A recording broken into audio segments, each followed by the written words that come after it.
Lo que hacía Faraón, hermano, era que cuando miraba las plagas decía, ok, va, llévatelo después, y después le decía que no. Pero no dejó de ser un vaso usado para que se probara aún la paciencia de Moisés y la del pueblo de Israel también. Pero ¿fue un vaso de honra? Le pregunto. No, hermano. El mismo diablo, Satanás, que el Señor lo reprenda, ¿es o no un vaso? Es un vaso de deshonra. El hermano Otto le llamaba el basurero del universo y le agregaba, y de algunas iglesias también. Eso lo decía él. Si quiere, apúnteselo a él.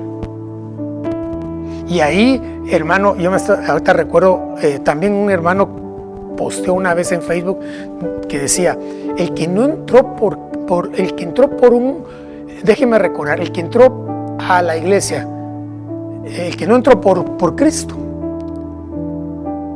y salió de la iglesia por un hermano, que no diga que entró por Cristo, porque nunca entró por él, porque el que entró por Cristo va a permanecer ahí, en las buenas y en las malas.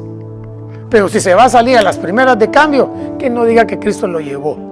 Fue su mente, fue su alma, fue sus sentimientos. Por eso tenemos que estar sabidos en donde estamos, hermano, que fue Dios quien nos trajo a este lugar, tanto a usted como a mí. Lo que hacía Faraón, hermano, era que cuando miraba las plagas decía, ok, va, llévatelo después, y después le decía que no.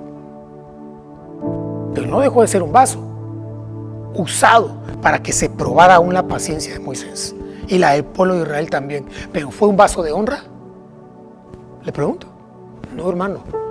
El mismo diablo, Satanás, que el Señor lo reprenda, ¿es o no un vaso? Es un vaso de deshonra. El hermano Otto le llamaba el basurero del universo y le agregaba, y de algunas iglesias también. Eso lo decía él. Si quiere, apúnteselo a él. Y ahí, hermano, ahorita recuerdo, también un hermano posteó una vez en Facebook que decía, el que no entró el que entró por un, déjeme recordar, el que entró a la iglesia, el que no entró por Cristo